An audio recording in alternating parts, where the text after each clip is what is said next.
अवयव। आज हम sexual reproduction in human beings की बात करेंगे।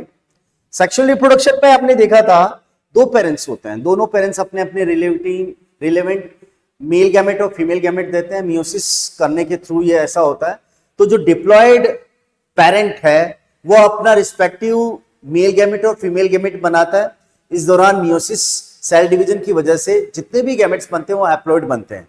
फर्टिलाइजेशन के बाद दोबारा से जो जाइगोट बनता है उससे एम्ब्रियो बनता है, वापस से डिप्लॉयड कंडीशन आती है। कह सकते हैं कि सेक्सुअल रिप्रोडक्शन में तीन इंपॉर्टेंट इवेंट है, गैमेट बन रहा है, male gamete female gamete, meiosis हो रहा है और फर्टिलाइजेशन हो रहा है। इसका मतलब वो क्वाइट डिफरेंट वाली होती है, इसी को हम जेनेटिक वेरिएशंस कहते हैं। आज हम बात करते हैं सेक्सुअल रिप्रोडक्शन इन ह्यूमंस, जिसके अंदर दो पेरेंट्स होते हैं involve, male and female. Male के अंदर मेल गैमेट जिसमें मेल पार्ट होता है टेस्टिस और ये टेस्टिस स्पर्म बनाती है। उसी तरह से फीमेल के अंदर जो मेन पार्ट होता है वो उसकी ओवरी होती है जो फीमेल गैमेट बनाती है। इसी के बारे में अपन बात करते हैं आज। रिप्रोडक्टिव सिस्टम्स के स्ट्रक्चर्स की बात करेंगे, गैमेट फॉर्मेशन की बात करेंगे, गैमेट फॉर्मेशन के बाद फर्टिलाइजेशन, एम्प्लांटेशन, एम्ब्रियोजेनेसिस और पार्चुरेशन और लैक्टेशन, इन सभी की बात करेंगे। यहाँ पे दो पेरेंट्स इन्वॉल्व है, इसलिए इस सेक्सुअल रिप्रोडक्शन को भी ह्यूमन बीइंग्स के अंदर बायपेरेंटल बोलेंगे। मेल पेरेंट्स के अंदर मेल रिप्रोडक्टिव सिस्टम होता है, फीमेल पेरेंट्स के अंदर फीमेल रिप्रोडक्टिव सिस्टम होता है।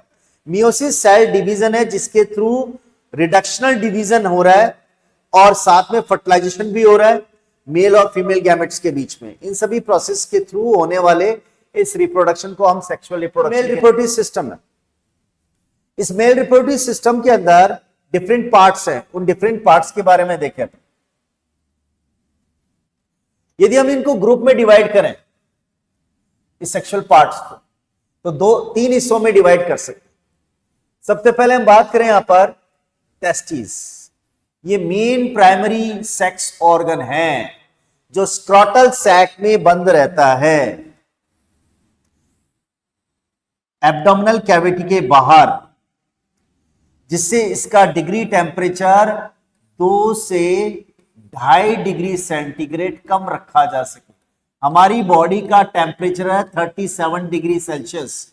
यदि टेस्टी हमारी एब्डोमिनल कैविटी में 37 डिग्री सेल्सियस डिग्री टेम्परेचर में होती तो प्रॉपर स्पर्म फॉर्मेशन ना हो पाता। इसलिए जितने भी टेस्टीज होते हैं वो स्क्रोटम में रहते हैं, बॉडी के बाहर सैकलाइट स्ट्रक्चर में, क्योंकि स्पर्मेटोजेनेसिस स्पर्म बनने के प्रोसेस को कहते हैं। स्पर्म बनने के प्रोसेस में स्पर्म को 2 से 2.5 डिग्री टेम्परेचर कम चाहिए बॉडी टेम्परेचर से, तब जाकर के पॉसिबल हो पाए। तो टेस्टिस मेन सेक्स ऑर्गन्स है, ठीक है। दूसरा है इसके एसेसरी डक्ट्स, वास डिफरेंस, ये ट्यूब जैसा स्ट्रक्चर है, यूरेथ्रा ये ट्यूब जैसा स्ट्रक्चर है, पीनस ये ट्यूब जैसा स्ट्रक्चर्स है। ये दूसरा हिस्सा हो गया। तीसरे हिस्से के अंदर आती है different kind of the glands, seminal vesicle gland और प्रोस्टेट ग्लैंड। ये सेमिनल वेसिकल ग्लैंड और प्रोस्टेट ग्लैंड है वो सीमन बनाने के लिए जरूरी होती है। सीमन क्या है? स्पर्म को बॉडी में रखने, बॉडी से बाहर निकालने और एग सेल तक पहुंचने में एक लिक्विड मीडियम और न्यूट्रिशन मीडियम और एक हाइड्रो जैकेट की जरूरत पड़ेगी। हाइड्रो जैकेट का मतलब एक लिक्विड प्रोटेक्टिव मीडियम की जरूरत पड़ेगी, उसे सीमन कहते हैं। तो इसी हिसाब से मेल सेक्स पार्ट टेस्टिस, जिनका काम होता है sex hormone testosterone and sperm formation करवाना। इसके अलावा वास डिफरेंस भी एक डक्ट है, यूरेथ्रा भी एक डक्ट है और पीनस भी एक डक्ट है। इनका काम होता है उन स्पर्म्स को कैरी ऑन करना, एक पैसेज प्रोवाइड करना, और पैसेज प्रोवाइड करते टाइम उन पे एक लिक्विड जैकेट का बनना जरूरी है। और वो लिक्विड जैकेट सेमिनल वेसिकल एक ग्लैंड होती है और प्रोस्टेट ग्लैंड होती है, वो उनके थ्रू बनाया जाता है, जिससे स्पर्म को नॉरिश भी किया जाए, प्रोटेक्शन भी दिया जाए, इक्वल पीएच, अल्कलाइन पीएच भी दिया जाए। आपने पीएच वैल्यू पढ़ी होगी। पीएच वैल्यू 3 टाइप की होती है, एसिडिक, न्यूट्रल और बेसिक। जो बेसिक मीडियम होता है उसको अल्कलाइन मीडियम चाहिए, तो अल्कलाइन मीडियम को हम बेसिक मीडियम कहते हैं। सेमिनल वेसिकल वही काम करती है। हाँ, यह है टेस्टिस, बॉडी के बाहर स्क्रोटल सैक में, स्क्रोटल कैविटी कहते हैं। तो टेस्टिस हो गए। टेस्टी ह्यूमन बींग्स में पेयर की फॉर्म में होती है। स्क्रोटम वो सैकलाइक स्ट्रक्चर है, जिसके अंदर टेस्टिस को अकोमोडेट किया जाता है। टेस्टिस से निकलने वाले स्पर्म को एक डक्ट के थ्रू कैरी ऑन किया जाता है बॉडी के अंदर। इस डक्ट का नाम है वास डिफरेंस। ये डक्ट यूरिनरी ब्लैडर को घेरते हुए यूरिनरी ब्लैडर से आने वाली डक्ट में ओपन करती है। इस यूरिनरी ब्लैडर से आने वाली डक्ट यहां पर इस वास डिफरेंस के साथ फ्यूज होकर के एक कॉमन पैसेज बनाती है जिसका नाम है यूरेथ्रा। यूरेथ्रा यूरेथ्रा एक्सटेंड करती है मेल कॉपुलेटरी ऑर्गन पे, जिसके थ्रू फीमेल की बॉडी के अंदर स्पर्म रिलीज किए जाते हैं। उस मेल कॉपुलेटरी ऑर्गन को कहते हैं पेनिस। तो सबसे पहला आ गया टेस्टी, सेकंड नंबर आ गया vas deferens, sorry, third number आ गया यूरेथ्रा, ये थर्ड नंबर यहां है यूरेथ्रा। फोर्थ नंबर आ गया पीनस। 1 2 3 4। तो टेस्टिस एक मेन सेक्स ऑर्गन है मेल के अंदर, जिसका काम testosterone sex hormone, male sex hormone और स्पर्म बनाना है। और यहां पर 2 number vas deferens, 3 number urethra और पीनस, ये एसेसरी डक्ट्स हैं। इसके अलावा देखें अपन 2 ग्लैंड्स। इस यूरेथ्रा को चारों तरफ से 3 साइड से, यूरेथ्रा को 3 साइड से यहां पर सराउंड करती है, जो ओपन भी करती है यूरेथ्रा में। इस ग्लैंड का नाम है प्रोस्टेट ग्लैंड। सीमेन बनाने का काम करेगी, और हमने अभी पढ़ा था सीमेन स्पर्म को नॉरिशमेंट, एक लिक्विड जैकेट प्रोटेक्शंस करने के लिए और सुटेबल अल्कलाइन मीडियम प्रोवाइड करती है। इसके अलावा इस यूरेथ्रा के साइड में एक ग्लैंड और होती है, उसको कहते हैं कॉपर ग्लैंड। अब देखें यहां पर यूरेथ्रा से ठीक पहले एक ग्लैंड और है, इस ग्लैंड का नाम है सेमिनल वेसिकल। ये भी सीमेन बनाएगी, ये इस वास डिफरेंस में ओपन करती है। तो वास डिफरेंस जहां पर इस सेमिनल वेसिकल के साथ फ्यूज हो रहा है, फिर एक कॉमन डक्ट बन गई, उस कॉमन डक्ट यूरेथ्रा के साथ ओपन हो रही है, जहां प्रोस्टेट ग्लैंड अपना सिक्रेशन डिस्चार्ज कर रही है। उसके बाद यूरेथ्रा पीनस के थ्रू बॉडी के बाहर खुलता है। इस पीनस की जो लास्ट ओपनिंग होती है उसको पीनस पोर कहते हैं, और इस पीनस पोर से एक टाइम में यूरिन और दूसरे टाइम में सीमन डिस्चार्ज किया जा सकता है। तो इस तरह से ये पीनस यहां पर मेल कॉपुलेटरी ऑर्गन है। टेस्टिस है वो ओवल शेप है।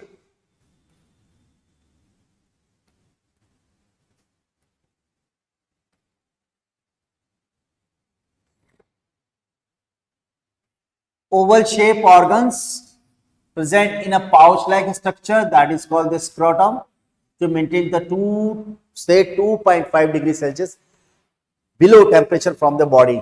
बॉडी का डिग्री टेम्परेचर 37 डिग्री होता है। ये टेस्टिस है वो मेल गैमेट बनाती है जिसको स्पर्म कहते हैं। ये हार्मोन्स भी बनाती है जिसे सेक्स हार्मोन कहते हैं। ये सेक्स हार्मोन का नाम है टेस्टोस्टेरोन।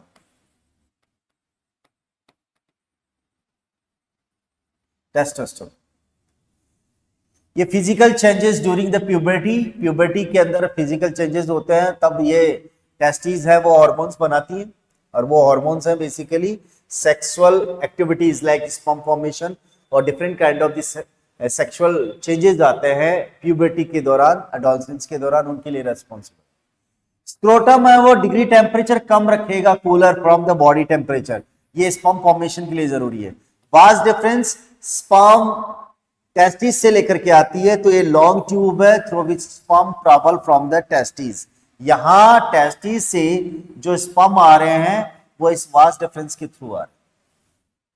ये यूरेथ्रा में ओपन करती है, ये यूरेथ्रा में ओपन करेगी, ये यूरेथ्रा वाला हिस्सा जिसके अंदर ये ओपन करती है यूरेथ्रा।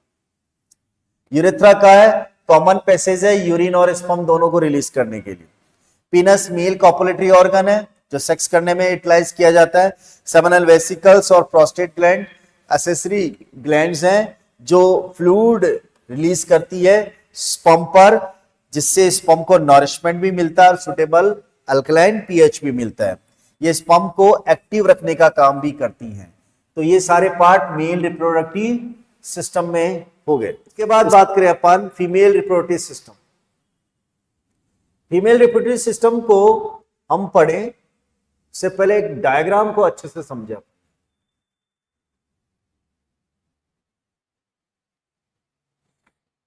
इस डायग्राम पर अपन ध्यान दें। फीमेल रिप्रोडक्टिव सिस्टम फीमेल में होता है। फीमेल के अंदर जो मेनली ऑर्गन होता है वो होता है ओवरी। कुछ खास तरह के लिगामेंट्स और सस्पेंशंस के थ्रू एक साइड ये यूटेरस पर और दूसरी साइड ये जो आपकी साइड में जो कैविटी होती है दीवार, जिसको हम बोल सकते हैं यहां पर पेल्विक वॉल्स, उन पर ये चिपकी रहती है। ओवरी का मेन फंक्शन होता है ओवा फॉर्मेशन करना। ये ओवरी है, ओवा फॉर्मेशन करना पहला काम। दूसरा है फीमेल सेक्स हार्मोन प्रोड्यूस करना, oestrogen and progesterone. Progesterone egg formation करवाने के लिए रेस्पॉन्सिबल है, जिसे मेंस्ट्रुअल साइकिल कहते हैं। मेंसेस आना जरूरी है, इसकी वजह से एस्ट्रोजन और प्रोजेस्टेरोन रेस्पॉन्सिबल है। फीमेल्स के अंदर होने वाले प्यूबर्टी और एडोलसेंस में होने वाले सेकेंडरी सेक्सुअल कैरेक्टर्स जैसे high pitch sound, developed breast, breast के अंदर मेमोरी ग्लैंड्स का डेवलपमेंट होना और इसी तरह से सेक्सुअल डिजायर होना, these are the all changes because of the oestrogen और progesterone during the puberty and adolescence. ठीक है, तो ये जरूरी हो गया। उसके बाद इन बनने वाले गैमेट्स को बाहर निकालने के लिए यहां पर फैलोपियन ट्यूब होती है। ये फैलोपियन ट्यूब एग्स को यहां से कैरी ऑन करती है। तो फैलोपियन ट्यूब, फैलोपियन का एक हिस्सा ओवरी की साइड और दूसरा हिस्सा एक इन्वर्टेड पियर, जिसे नाशपाती कहते हैं ना, फ्रूट, उस जैसी नजर आती है। तो एक साइड फैलोपियन ट्यूब जुड़ी होती है यूटेरस से, दूसरी साइड ये जुड़ी होती है ओवरी से।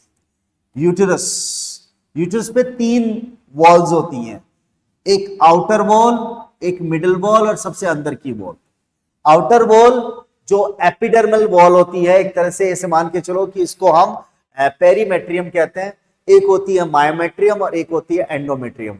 मायोमेट्रियम जरूरी होती है पार्चुरेशन करवाने में, बच्चा पैदा करवाने में, और एंडोमेट्रियम उस बच्चे को सेटल करने के लिए, जिससे इस यूटेरस में उस बच्चे को 9 मंथ तक नॉरिशमेंट दिया जा सके, प्लासेंटा बनाया जा सके। इस यूटेरस का लोअर पार्ट नैरो होता है, उसे सर्विक्स कहते हैं, और सर्विक्स ओपन करता है वेजाइना में। वेजाइना फीमेल कॉपुलेटरी ऑर्गन है, जैसे मेल के अंदर कॉपुलेटरी ऑर्गन पीनस था, फीमेल के अंदर ये वेजाइना होती है। ठीक है, तो फीमेल प्रोड्यूस करता है सिस्टम में एग्स, इसके साथ में फीमेल रिप्रोडक्टिव सिस्टम में स्पर्म्स को रिसीव भी करता है और बेबी को ये नॉरिशमेंट भी देगा और बच्चे को पैदा करवाएगा पार्चुरेशन प्रोसेस के थ्रू। तो ये सारे काम फीमेल की बॉडी के अंदर फीमेल रिप्रोडक्टिव सिस्टम में हो रहे हैं। यहां पर ओवरी की बात करें, a pair of organs that produce the female germ cells are called ovary. Also release hormones, changes during the puberty, sex hormone, female sex hormone, estrogen and progesterone. इसके अलावा ये मेल सेक्स ऑर्गन हो गया ovary. अब helping ducts होती हैं, उनमें पहला तो आ गया ओविडक्ट, जिसे फैलोपियन ट्यूब भी कहते हैं। ओवरी को यूटेरस से जोड़ने का काम करती है, ये फर्टिलाइजेशन प्रोवाइड करती भी है। तो ये हम कह सकते हैं कि फीमेल के अंदर जो फर्टिलाइजेशन हो रहा है वो फैलोपियन ट्यूब में है, तो फर्टिलाइजेशन साइट हो गई यहां पर फैलोपियन ट्यूब। ये उल्टा नाशपाती फ्रूट, पियर, इन्वर्टेड पियर फ्रूट जैसा दिखने वाला यूटेरस है। ये बैग लाइक स्ट्रक्चर्स है जहां फीटस को डेवलप किया जाता है, सटल किया जाता है प्लासेंटा बना करके। इसकी थिक लाइनिंग्स होती हैं जो प्रिपेयर की जाती है एम्प्लांटेशन का। Implantation, what does it mean the implantation?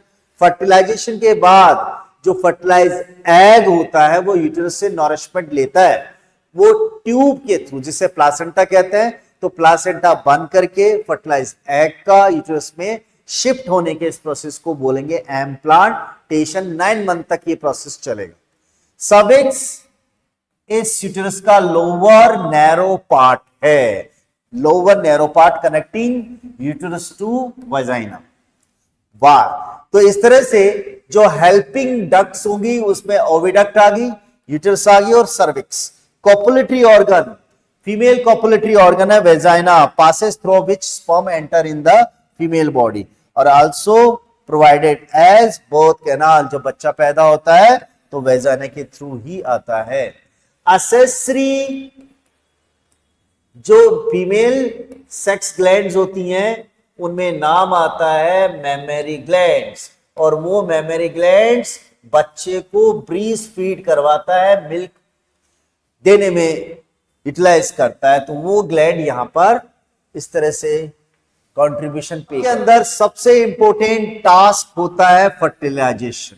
Fertilisation से पहले गैमेट का बनना जरूरी है, फर्टिलाइजेशन के बाद उसका सटल होना जरूरी है यूटेरस में, सटेलाइट करने के बाद वो एम्ब्रियो बनेगा, उस प्रोसेस को एम्ब्रियोजेनेसिस कहते हैं, और एम्ब्रियो पूरी तरह से डेवलप्ड हो जाता है उसको बोलते हैं फीटस। उस फीटस के पैदा होने के प्रोसेस को पार्चुरेशन, और उसके लिए मेमरी ग्लैंड से मिल्क यानी मिल्क ग्लैंड से मिल्क सिक्रेशन को लैक्टेशन के नाम से जानते हैं। गैमेटोजेनेसिस मेल में टेस्टिस में होता है, फीमेल में ओवरीज में होता है।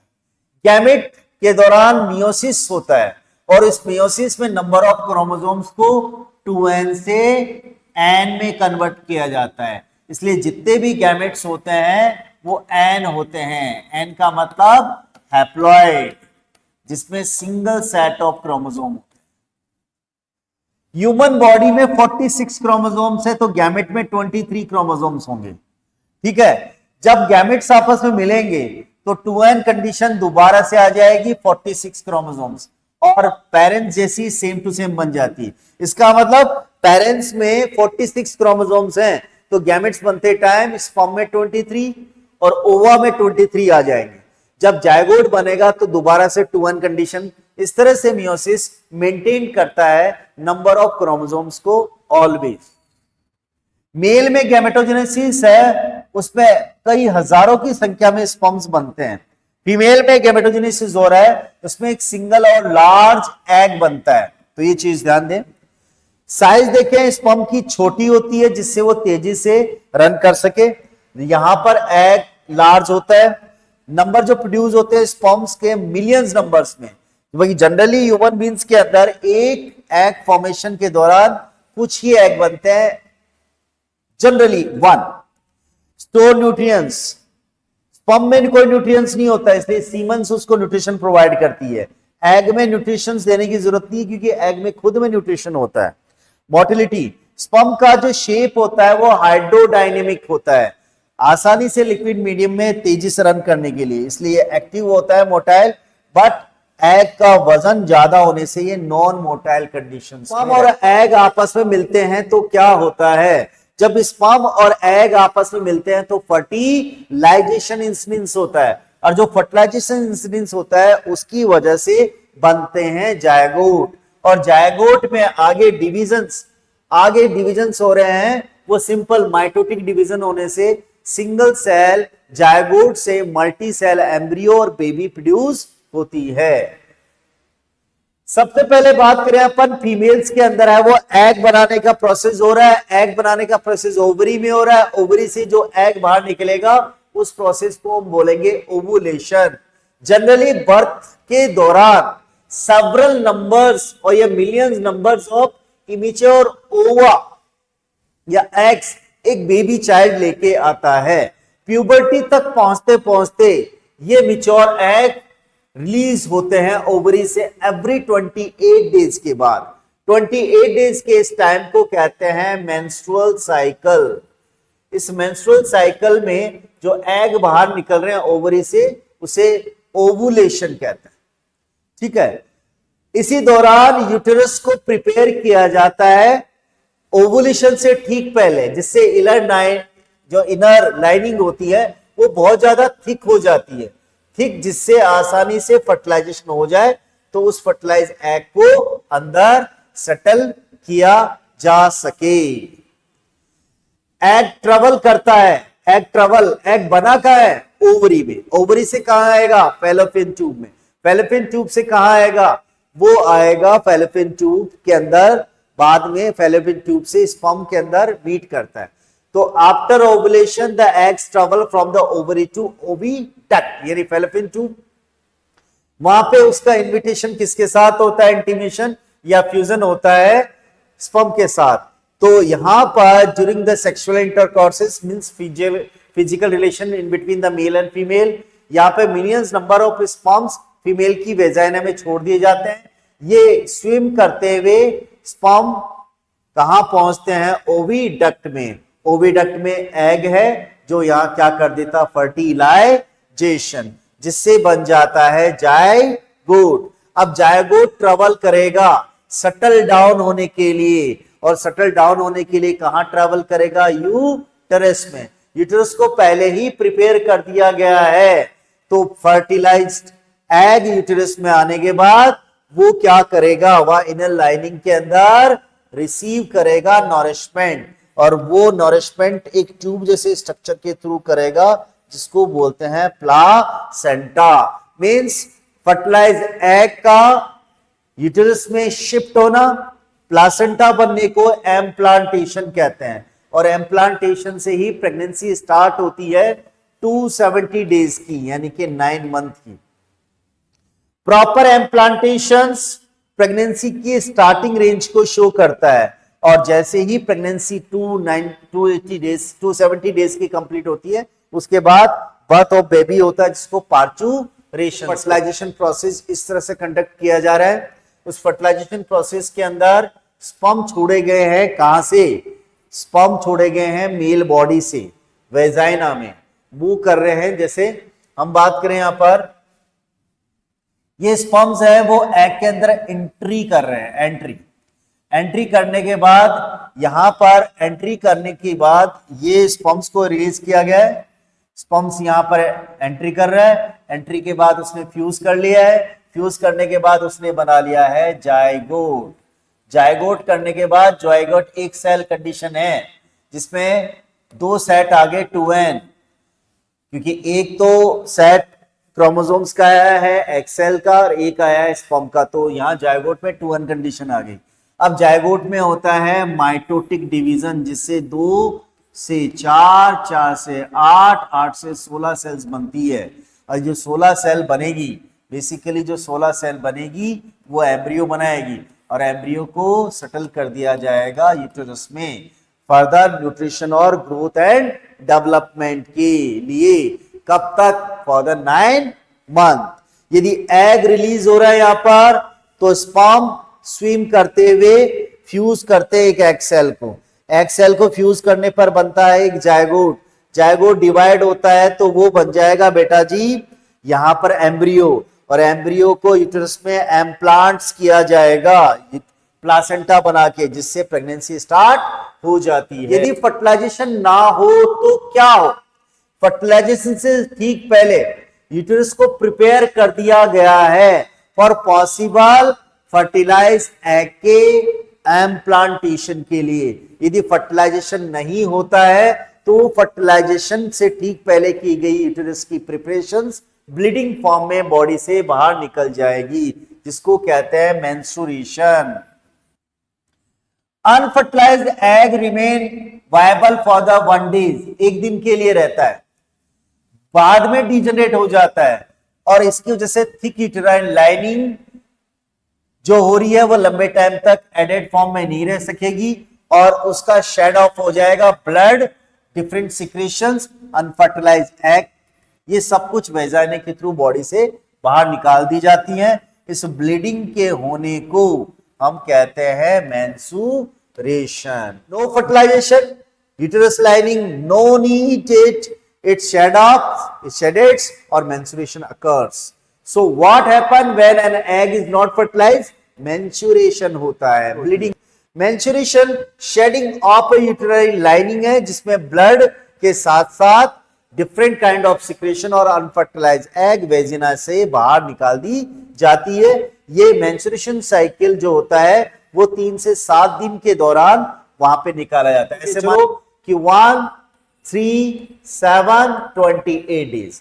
तो ये पहले से लेकर के 3 से 7 दिन के एवरेज कंडीशन में फर्टिलाइजेशन नहीं होने पर ये निकाला जाता है, और ये ब्लीडिंग निकालने को हम बोलते हैं मेंस्ट्रुएशन। ये एब्सेंस ऑफ फर्टिलाइजेशन की वजह से होता है। Why call menstruation? Because if fertilisation not happened, fertilisation नहीं होगा तो यूटेरस की लाइनिंग को डिस्चार्ज कर दिया जाएगा, अनफर्टिलाइज्ड एग सिक्रेशन और ब्लड के साथ साथ इस तरह से निकाल दिया जाएगा। अब आगे पढ़े अपन, मेंस्ट्रुअल साइकिल क्या है। सीधी सी बात है, मेंस्ट्रुअल साइकिल यहां पर एक बहुत ही इंपॉर्टेंट साइक्लिक प्रोसेस है, जिसमें एग फॉर्मेशन कंडक्ट किया जाता है, यूटेरस लाइनिंग को प्रिपेयर की जाती है, डिफरेंट हार्मोन चेंजेस फीमेल्स की बॉडी में होते हैं। याद रखना, मेंस्ट्रुअल साइकिल एग होने का, एग बनने का प्रोसेस है, जो किसी फीमेल चाइल्ड के अंदर उसके बर्थ से पहले स्टार्ट हो चुका होता है। यानी कि एक बेबी जो पैदा होती है, एक फीमेल चाइल्ड जो पैदा होता है, उसकी बॉडी में, उसकी ओवरी में कई मिच्योर ओवाज रहते हैं। प्यूबर्टी आने पर वो मिच्योर करते हैं। The cycle of egg formation, ovulation, preparation of the uterus and menstruation repeats typically every 1 day to 35 days. Average condition निकलती है 28 days की। Usually begins puberty between the age of 10 to 14. ये जो menstrual cycle है वो सबसे पहले 10 to 14 girls की जो एज होती है उनके अंदर कंटिन्यूस देखा जा सकता है, और ये मेनोपॉज करता है menstrual cycle at the age of 50। ये वेरी कर सकता है 50 से 55 के बीच में। एग बनना, उसका ओवरी से बाहर निकलना, ओवुलेशन, प्रिपरेशंस ऑफ यूटेरस करना, एम्प्लांटेशन करना, उस फर्टिलाइज एग को यूटेरस में सेटल करना, no MC for the 9 months।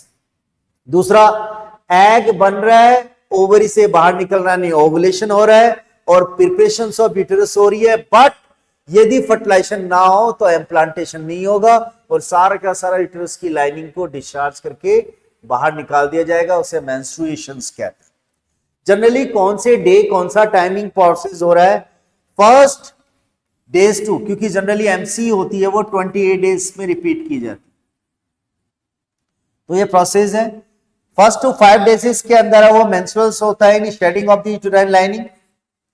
6 to 14 days है वो यूटेरस लाइनिंग को दोबारा से रीबाउंड किया जाएगा, प्रिपरेट किया जाएगा, प्रोलिफरेट किया जाएगा, एग्स फॉर्मेशन वापस से ओवरी में स्टार्ट होगा। साथ के साथ 14th डे पर ओवा बनने पर यूटेरस ओवरी से बाहर निकाला जाएगा, उसे ओवुलेशन कहते हैं। ओवरी रिलीजेस मैच्योर एग्स, और 15 to 28 डेज के दौरान यूटेरस लाइनिंग्स है वो पतली से मोटी हो जाती है, एग ग्लैंडुलर से ग्लैंडुलर हो जाती है, जिसमें रिच ब्लड वेसल्स होंगी, जिसे फर्टिलाइजेशन होने की कंडीशंस के अंदर आगे प्लासेंटा बनाने में यूटिलाइज किया जा सके और 9 मंथ तक उस फर्टिलाइज बेबी को नरिशमेंट प्रोवाइड किया जाएगा।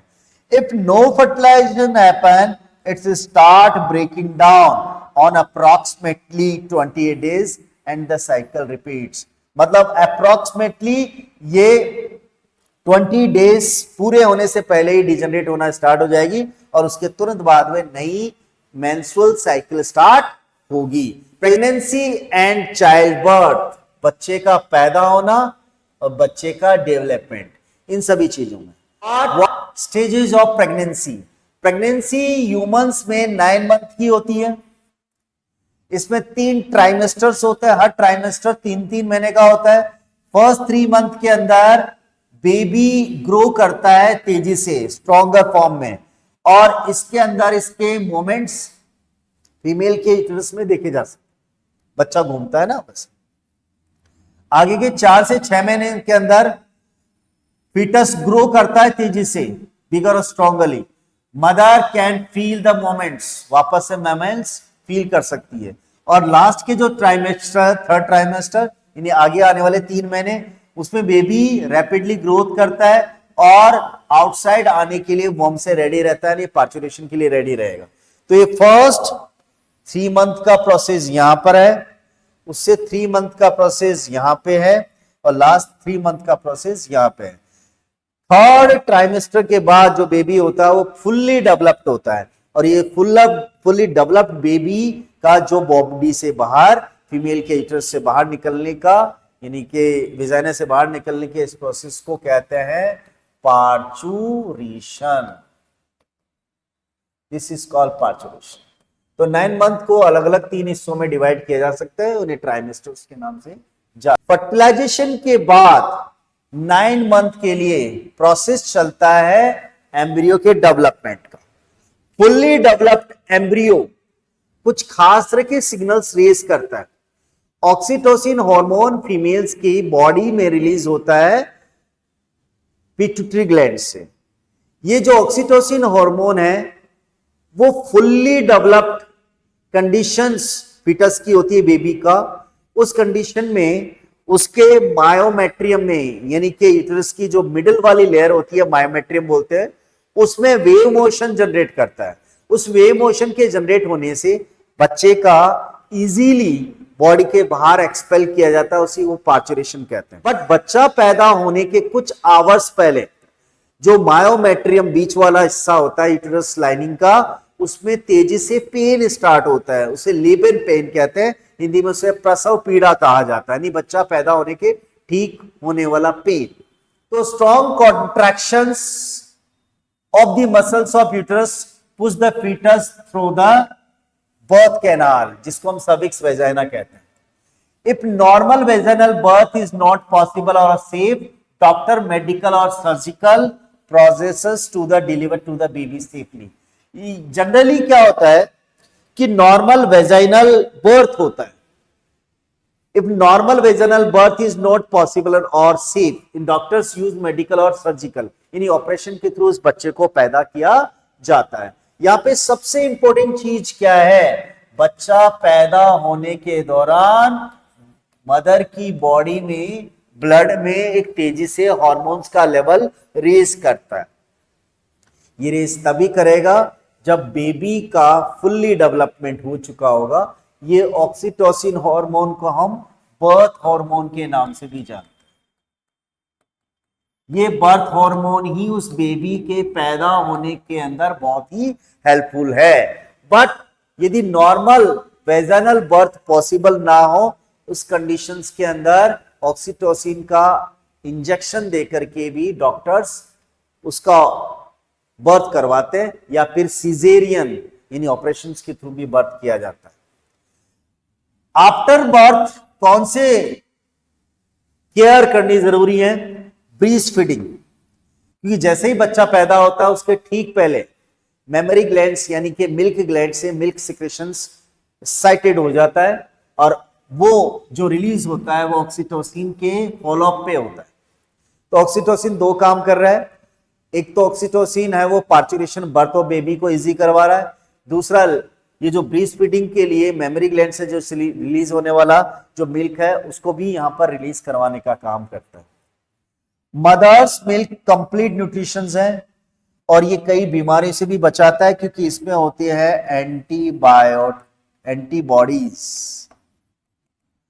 खास तरह की प्रोटीन्स जो उस बच्चे को पूरी जिंदगी कई बीमारियों से उसको प्रोटेक्ट करके रखेंगी। एक तरह का, जैसे हम जानते हैं कि बीमारियों से बचने के लिए वैक्सीनेशन किया जाता है, जैसे कोरोना का वैक्सीनेशन किया गया था। एक मदर से जो बच्चा पैदा हो रहा है और उसका जो फर्स्ट मिल्क बाहर निकलता है, उस फर्स्ट मिल्क में बहुत ही न्यूट्रिएंट्स और वैल्यूएबल मेडिसिनल वैल्यूएबल थिंग्स होती हैं, केमिकल्स होते हैं, जो एक नेचुरल वैक्सीनेशन करते हैं। Must be warmed, vaccinated on the time and handed gently. Birth जब होता है बेबी का तो उसको प्रॉपरली अच्छे से रैप करके रखा जाए जिससे वो गर्म रहे। उसको वैक्सीनेटेड किया जाता है बिफोर और आफ्टर बर्थ। वैसे नेचुरली मदर्स का मिल्क देना भी एक तरह का वैक्सीनेशन हो गया, और उसको जब भी कभी इधर उधर ट्रांसफर करते तो जेंटली किया जाता।